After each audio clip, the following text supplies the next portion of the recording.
दोस्तों जय भीम नमो बुद्धाय।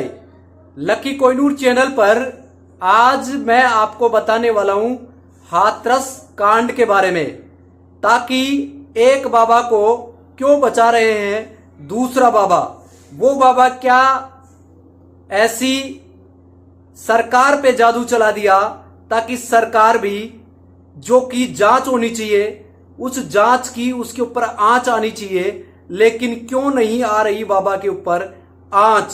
तो इस वीडियो में पूरी की पूरी पड़ताल की गई है और आपको सच्चाई सामने आएगी कि इसमें कौन दोषी है। तो दोस्तों इस वीडियो को एंड तक वॉच कीजिएगा और ज्यादा से ज्यादा इस वीडियो को शेयर कीजिएगा। और लकी कोहिनूर चैनल को अभी तक आपने सब्सक्राइब नहीं किया तो आप सब्सक्राइब कर लीजिएगा, ताकि बेल आइकन के बटन को प्रेस कर लीजिएगा ताकि लेटेस्ट वीडियो का नोटिफिकेशन सबसे पहले आपके पास में पहुंच सके। और लकी कोहिनूर चैनल को सपोर्ट करने के लिए आप सबका शुक्रिया।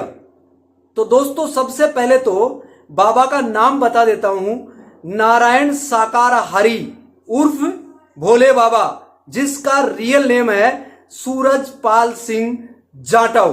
तो दोस्तों इस जाटव ने इतना बड़ा खेल किया है, उस खेल के अंदर पूरी सरकार घूम रही है, लेकिन अभी तक बाबा दोषी बना हुआ है। और जो एपी सिंह जो इनका एडवोकेट है, इन्होंने ये दावा किया है कि बाबा निर्दोष है, क्योंकि वहां पर जो कर्मचारी थे, काम करने वाले जो सेवादार थे, उन्होंने कोई गैस के गोले दागे गए या गैस छोड़ी गई, उसके कारण से भगदड़ मची और उस भगदड़ में बाबा कतई जिम्मेदार नहीं है।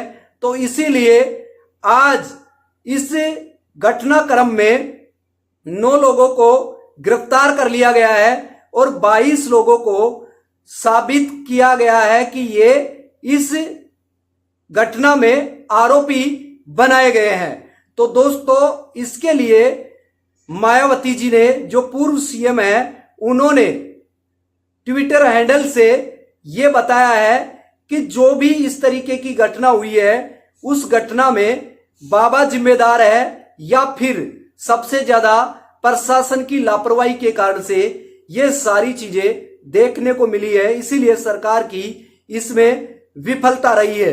तो दोस्तों आप देख सकते हैं ये सारा स्क्रीन पर ये चल रही है, जो कि मायावती जी ने ट्वीट करके ये बात कही है और शोक व्यक्त किया है, क्योंकि 121 से ज्यादा लोगों की मौत का जिम्मेदार बाबा है या फिर दूसरा बाबा योगी आदित्यनाथ जो यूपी का सीएम है।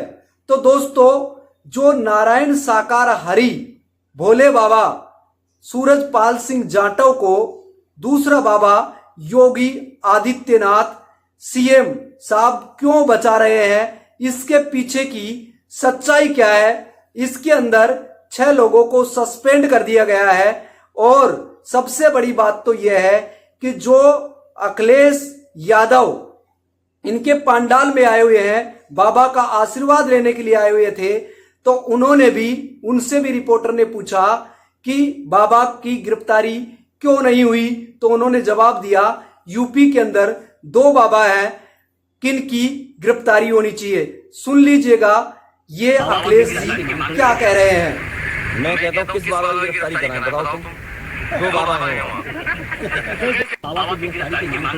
तो आपने सुन लिया दोस्तों। तो इसी तरीके से इस घटनाक्रम में खुद राहुल गांधी जी ने भी तंज कसा है कि इसमें इस घटनाक्रम में कौन जिम्मेदार है और इनको बड़ा मुआवजा दिया जाना चाहिए जिसके साथ यह घटना घटित हुई है। तो आप राहुल गांधी जी का भी स्टेटमेंट सुन लीजिएगा। प्रशासन की कमी तो है जी, और गलतियां तो हैं, तो ये पता लगाना चाहिए।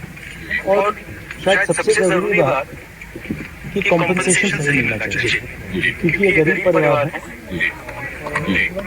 और मुश्किल का समय है इनके लिए, तो कॉम्पेंसेशन ज्यादा से ज्यादा।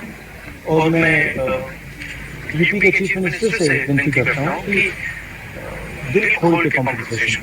तो दोस्तों आपने सुन लिया, क्योंकि ये सारा का सारा जो दोष है ये सरकार के ऊपर क्यों है, क्यों बाबा इनको बचा रहे हैं। तो आगे मैं जो नगीना सीट से सांसद जो अभी हाल ही में है जीते हुए चंद्रशेखर आजाद रावण ने इस घटनाक्रम की जांच करने के लिए यहाँ पर हर एक व्यक्ति के यहाँ पर पूछे जिसके साथ ये घटना घटित हुई है, तो इन्होंने भी सरकार से मांग किया है कि इसमें 1 करोड़ रुपए हर एक व्यक्ति को मुआवजा मिलना चाहिए। तो आप देख लीजिएगा ये इस तरीके की घटना है जिसके अंदर चंद्रशेखर आजाद रावण भी स्क्रीन पे देख लो, ये इस तरीके से चल रही है।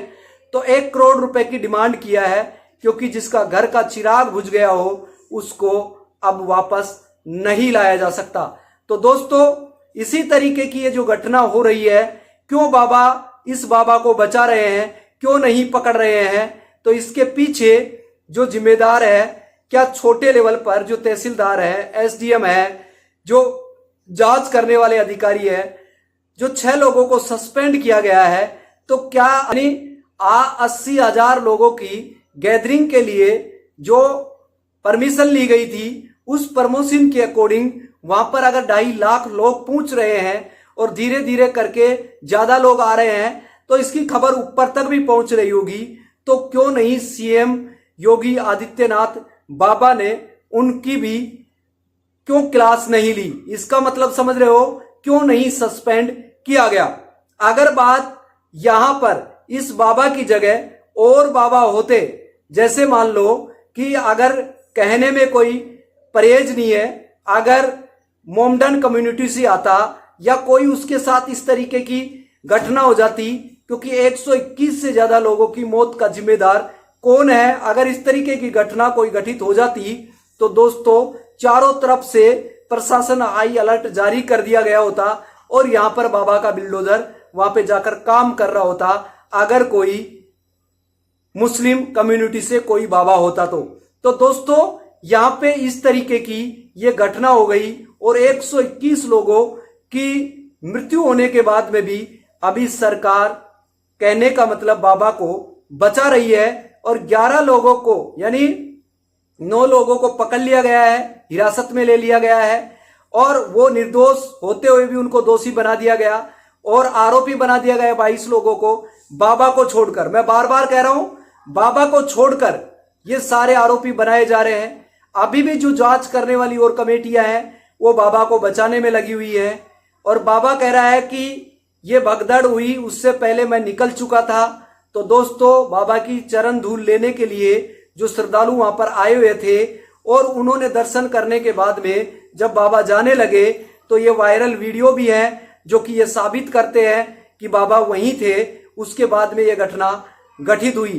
तो बाबा के पास में अगर चमत्कारी शक्ति थी तो बाबा को तो पहले ही पता चल गया होगा कि यहाँ पे इस तरीके की घटना होने वाली है, तो फिर बाबा ने उन लोगों को क्यों नहीं बचाया। इसका मतलब ये पाखंड है और पाखंडी हवाई बातें हैं, कोई चमत्कार नहीं होता। इससे ये सिद्ध हो जाता है कि जनता को बेवकूफ बनाया जाता है और उनका ध्यान भटका कर अपनी रोजी रोटी से दूर करने का एक षड्यंत्र चलता है। और इसमें SC ST या OBC की जो बहुत बड़ी कम्युनिटी है जो बाबा के पंडाल में आई हुई थी, तो इसीलिए क्या बाबा उस बाबा को बचा रहा है ताकि आने वाले वोटिंग में उन लोगों के वोट भी लेना है।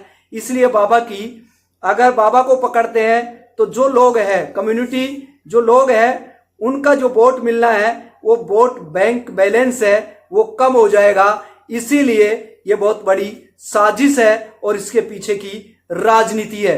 तो इसमें इस बाबा को बचाने के पीछे दूसरा बाबा क्यों जिम्मेदार है, क्यों नहीं पकड़ रहे, क्यों बाबा को बचा रहे हैं। तो इस तरीके की घटना आपके सामने ये लाइव मैं आपको इस तरीके से बता रहा हूं ताकि आपको पता चले कि बाबा एक बाबा नहीं अनगिनत बाबा है जो कि नित नए दिन प्रकट होते हैं और अलग से अलग तरीके से लोगों को बेवकूफ बनाने का काम करते हैं। तो देश में ये पाखंड नहीं तो और क्या है। तो दोस्तों मैं आपको अभी भी बता रहा हूं, क्यों जाते हो इन बाबाओं के, अपनी मौत के जिम्मेदार खुद हो, क्योंकि आप बाबाओं के चंगुल में फंसकर आप अपनी जिंदगी को मौत के हवाले कर देते हैं। फिर बाबा हो चाहे दूसरा बाबा हो, बाबा को बचाने लग जाता है, क्योंकि कानून यहाँ पर कमजोर किया जा रहा है। जो लोग नौकरी कर रहे हैं, प्रशासन में नौकरी कर रहे हैं, क्या उनकी ड्यूटी नहीं बनती? इतने लोग आ रहे हैं तो मैनेजमेंट क्यों नहीं हो पाया?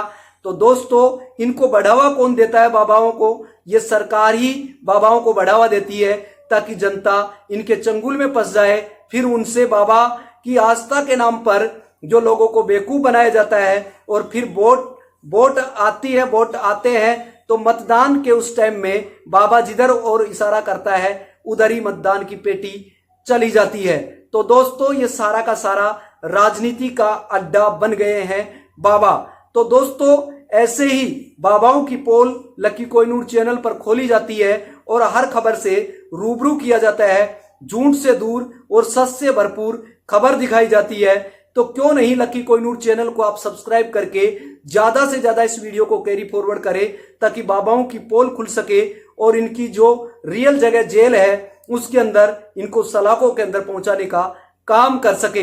कैसे बना नारायण साकार हरि उर्फ भोले बाबा, जिसका रियल नाम सूरजपाल जाटव है। तो इसी तरीके से जो बागेश्वर बाबा हो, चाहे जो धीरेन्द्र शास्त्री है, इसी तरीके से चाहे और कई अनगिनत बाबा हैं, जो करौली वाले बाबा हो गए, या फिर नित्यानंद ठाकुर हो गए, या फिर अपने धीरेन्द्र, इसके अलावा जो आपने देखा होगा आसाराम राम रहीम, जो इनकी जगह जेल में है। इसी तरीके से इन बाबाओं को अगर जेल में करते हैं, ये सरकार जेल में करती है, तो दोस्तों फिर आने वाले टाइम में देवकी नंदन ठाकुर का भी नंबर आ जाएगा।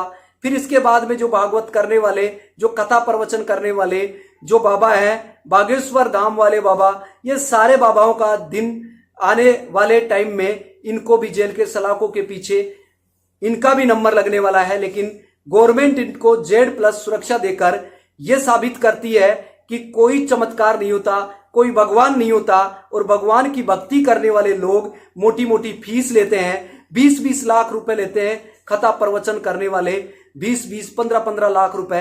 तो दोस्तों, आपको कहते हैं कि मोह माया को छोड़ दो और पूरा पैसा इस दान पात्र में डाल दो, लेकिन आपके पैसों से ये गुलछर्रे कर रहे होते हैं, ये मजे ले रहे होते हैं, ये ऐसी गाड़ियों में घूम रहे होते हैं, और आपके पैसों से फिर आपको जान तक नहीं बख्शते, और लास्ट में जाकर हाथ ऊपर उठा लेते हैं। जैसे कि नई कंपनी चल गई है, ऐसे जैसे कि नया प्रोडक्ट लॉन्च हो गया है, ऐसे नए बाबा प्रकट होकर नए लॉन्च हो जाते हैं और एक अच्छा खासा मोटी कमाई करते हैं, बिजनेस करते हैं, बहुत बड़ा पैसा कमाते हैं। तो दोस्तों, इनके ऊपर नकेल लगनी चाहिए, और देश के अंदर पाखंड चल रहा है, इनके ऊपर IPC की धारा 51(1) के तहत इनके ऊपर मुकदमा होना चाहिए। और बाबाओं को जो बचाने वाली सरकार है, इनको भी आने वाले इलेक्शन में मुंह तोड़ जनता को जवाब देना चाहिए।